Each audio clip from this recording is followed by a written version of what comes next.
ना संघर्ष ना तकलीफ, ना संघर्ष ना तकलीफ, तो क्या मजा जीने में। और बड़े बड़े तूफान सीने में लगानी है। और तीसरी बार पलवल से भारतीय जनता पार्टी की सरकार बनानी है कि तीसरी बार, क्योंकि आपको पता है कि इस देश में भाजपा से अच्छी पार्टी कोई नहीं है, क्योंकि भाजपा ही है जो अपने देश की मजबूती के लिए काम करती है, सीमाओं पर कोई सुरक्षा देती है। बहुत भी करता हूँ क्योंकि ये आज एक संकल्प सभा है। जहाँ जहाँ युवा चलता है वहाँ वहाँ जमाना चलता है और वहाँ वहाँ तो लड़ाई चलती है। आने वाले विधानसभा चुनाव में राजीव कत्याल जी हमारे बीच पहुँचे हैं। हम सभी आज यहाँ संकल्प लेंगे कि राजीव जी जहाँ आप अपना पसीना बहाओगे, राजीव जी जहाँ आप अपना पसीना बहाओगे, वहाँ आपके सामने खड़ा है कि वो आपके खून बहाने के लिए तैयार खड़ा। पीछे वादा करना होगा कि जब हमें जरूरत पड़े, जब हमारे को जरूरत पड़ेगी तो हमारे संघर्ष में आप हमारे साथ खड़े होने चाहिए। राजीव जी, ये मैं आपसे वादा भी चाहूंगा। मैं अपने शब्दों के माध्यम से तो उनका धन्यवाद कर रहा हूँ, लेकिन जैसा भी हेमंत ने मुझसे एक वचन लिया, उसने मुझे कहा कि कल को अगर कोई ज़रूरत पड़ती है आप हमेशा हमारे बीच तत्पर रहना। तो मैं आप सबको अच्छी जगह खड़ा हूँ। ये न्यू कॉलोनी ये वो जगह है, मैं आपको बताना चाहता हूँ, जब मेरे पिताजी पहली बार चुनाव लड़े 1982 में, तो मेरे पिताजी मुझे बताते हैं पूरी न्यू कॉलोनी से सिर्फ 109 वोट उनके खिलाफ गई थी। उसके बाद 1987 में जब वो मंत्री बने, उस समय वोट काफ़ी बढ़ गई थी, तो पूरी कॉलोनी से 200 वोट उनके खिलाफ थी।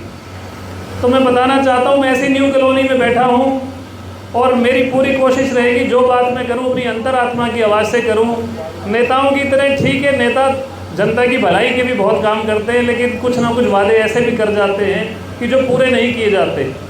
लेकिन मैं आप सबके बीच, मेरी माताएं बैठी हैं, मैं आप सबको आश्वासन देता हूं, जैसा मेरे भाई हेमंत ने कहा कि जब भी किसी को कोई आवश्यकता रहेगी, मैं अपनी क्षमता के अनुरूप आपके बीच हमेशा तत्पर और उपस्थित रहूँगा। यह बात ठीक है, आज मैं भारतीय जनता पार्टी में ज़िले का उपाध्यक्ष हूँ। उस हैसियत से जो मैं कर सकता हूँ उसके लिए मैं आज भी हाजिर हूँ। लेकिन साथियों, बुजुर्गों, ये बात मैं आपको बताना चाहता हूँ, जब कोई व्यक्ति समाज सेवा के क्षेत्र में आता है, तो जब उसको कुछ समाज के अच्छे कार्य करने होते हैं, तो निश्चित रूप से जब वो सरकार में भागीदार होता है, तो वो सरकार में रहते हुए ज़्यादा प्रभावी रूप से सेवा कर सकता है। इसीलिए इस सोच के साथ मैंने भी आप सब लोगों से बीच आकर समर्थन मांगने का सोचा कि अब अक्टूबर माह में तकरीबन 2-2.5 महीने बाद चुनाव होने जा रहे हैं हरियाणा विधानसभा के। जिस प्रकार आपने मेरे पिताजी को हमेशा साथ दिया, उनका प्यार दिया उनको, और उनको ताकत मिली, तो जैसा भी हेमंत ने भी बताया कि कॉलोनी में एक स्कूल बना था उस समय जब मेरे पिताजी ने बनवाया था, यहाँ प्राइमरी स्टार्ट कराया था।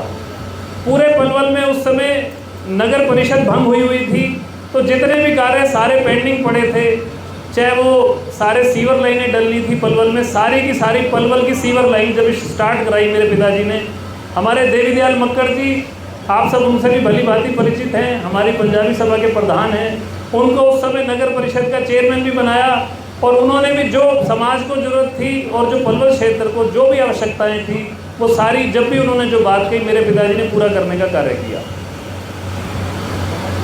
मेरे यहाँ ज़्यादा तादाद में युवा साथी खड़े हैं, मैं युवा साथियों से भी कहना चाहता हूँ कि आप सब देख रहे हैं पिछले 10 वर्ष में माननीय मोदी जी के नेतृत्व में भारतीय जनता पार्टी की सरकार हमारे देश में है।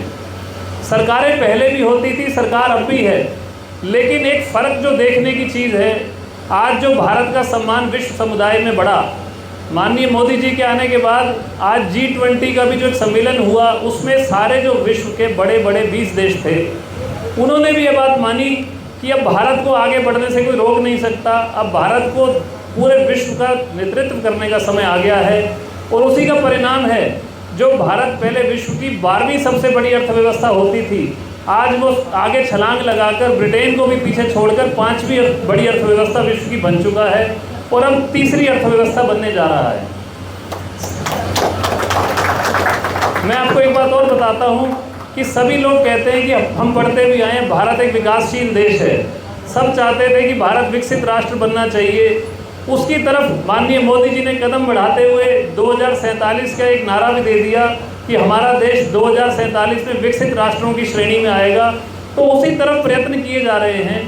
मैं बताना चाहता हूँ कि भारतीय जनता पार्टी की जो सोच है, जो नीति है, वो नीयत है, वो राष्ट्र प्रथम की नीयत से काम करते हैं।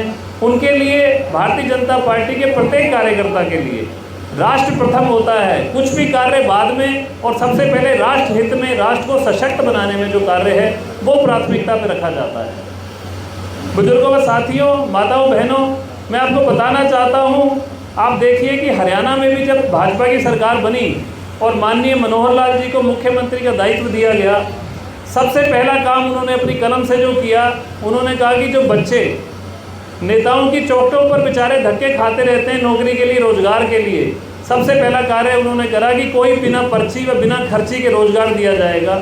जो व्यक्ति योग्य होगा, जिस बालक में योग्यता होगी, जो पढ़ाई करके टेस्ट क्लियर करेगा, उसको रोजगार दिया जाएगा और किसी को भी सिफारिश से रोजगार नहीं मिलेगा। आज उसी का परिणाम है कि आप देखें कि बच्चे कितनी तत्परता से पढ़ने में लगे हुए हैं। खाली उन्होंने यही नहीं किया कि बच्चे योग्यता से लगें, बच्चों की योग्यता बढ़ाने के लिए आप देखें स्किल यूनिवर्सिटी दुधौला में खोली गई, वो भी भारतीय जनता पार्टी के कार्यकाल में हुई। तो बुजुर्गों साथियों, मैं आपको बताना चाहता हूँ, ऐसे अनेक काम थे। माताएं जो हमारी 65-60 वर्ष से ऊपर हैं या हमारे जो बुजुर्ग हैं, उनको पेंशन देने की जो व्यवस्था शुरू हुई थी, जब भारतीय जनता पार्टी की सरकार आई तो मात्र 1,000 रुपये पेंशन मिला करती थी, आज वो बढ़कर 3,000 रुपये हो चुकी है। मेरा कहने का अभिप्राय है कि समाज के प्रत्येक वर्ग के लिए भारतीय जनता पार्टी ने कुछ न कुछ सोचकर उसके लिए योजनाएं बनाई। लेकिन बुजुर्गों साथियों, मैं कहना चाहता हूँ, सरकारें योजनाएं बना सकती हैं, लेकिन योजनाओं को जो लागू करने का कार्य होता है वो आपका डिस्ट्रिक्ट लेवल है या आपका विधानसभा लेवल है, वहाँ पर जो प्रतिनिधि होते हैं सरकार के, वो करते हैं। हमारे जो प्रतिनिधि हैं, दीपक मंगला जी हैं, उन्होंने भी अच्छा कार्य किया, अपनी क्षमताओं के अनुरूप उन्होंने भी बहुत कार्य किए। लेकिन मैं कहना चाहता हूँ, हर व्यक्ति की अपनी क्षमता होती है और भारतीय जनता पार्टी में तो लोकतंत्र है। यहाँ पर तो ये कहा जाता है कि पंक्ति में अगर कोई लास्ट में भी व्यक्ति खड़ा है, कल को वो स्टेज पर बैठ सकता है और स्टेज वाला व्यक्ति पीछे जा सकता है। तो यहाँ प्रतिस्पर्धा योग्यता की है, प्रतिस्पर्धा समाज की सेवा करने की है। इसीलिए मैं जब 1982 में मेरे पिताजी ने पहला चुनाव लड़ा था तो मैं मात्र 2 वर्ष का था। मैंने अपने पिताजी को जनता की सेवा करते देखा, उन्हीं से प्रेरणा लेते हुए मेरे मन में भी था कि मैं जनता की सेवा में योगदान देना चाहता हूँ। जिस पलवल की मिट्टी में मैं पैदा हुआ, यहाँ के संसाधनों का उपयोग करते हुए मैं बड़ा हुआ, आज मैं वकालत पिछले 22 साल से कर रहा हूँ, तो मुझे लगा अब समाज को वापसी देने का भी टाइम है। इसी उद्देश्य के साथ मैं भी आपकी सेवा के लिए तत्पर हूँ और मैंने भी पार्टी के सामने अपनी इच्छा रखी कि अगर पार्टी को ठीक लगता है तो मुझे भी इस बार अपना प्रत्याशी बनाने के लिए अगर वो सोच सके तो अच्छा रहेगा, क्योंकि मैं भी अपनी जनता की सेवा करना चाहता हूँ। और बुजुर्गों साथियों, मैं आपको एक बात और बताना चाहता हूँ, जिस प्रकार मेरे पिताजी ने जब विकास कार्यों की लकीर खींची थी, आज हम सब युवा हैं, हमारे पास बहुत सारी योजनाएं होती हैं कि हम किस प्रकार अपने क्षेत्र का विकास करना चाहते हैं। तो बुजुर्गों साथियों, उसमें आप देखिए कि आज हम इंफ्रास्ट्रक्चर के हिसाब से पलवल सबसे अच्छी जगह प्लेस्ड है। आज पलवल में KGP और KMP के माध्यम से अगर हम देखें, पूरे देश में अगर इंफ्रास्ट्रक्चर की स्थिति में देखें तो पलवल ऐसी जगह पर है कि अगर औद्योगिकीकरण अगर यहाँ पर बढ़ाना है तो पलवल उपयुक्त जगह है। जेवर अंतर्राष्ट्रीय एयरपोर्ट हमारे पलवल के साथ खुल गया है, वो भी मोदी जी के प्रयासों का परिणाम है। यहाँ से Mumbai Baroda express way highway भी जा रहा है। तो मेरी एक सोच है कि अगर मुझे पार्टी मौका देती है तो मैं चाहूँगा हमारे क्षेत्र के युवाओं के रोजगार के लिए पलवल में IMT की स्थापना की जाएगी। इंडस्ट्रियल मॉडल टाउन पलवल के समीप खोलने की मेरी सबसे पहली प्राथमिकता रहेगी, जिससे बच्चों को रोजगार के लिए दूर ना जाना पड़े, जगह जगह भटकना ना पड़े, अपने घर वालों से दूर ना रहना पड़े। यही नज़दीकी औद्योगिकरण की सुविधा कराने के लिए मेरा प्रयास रहेगा।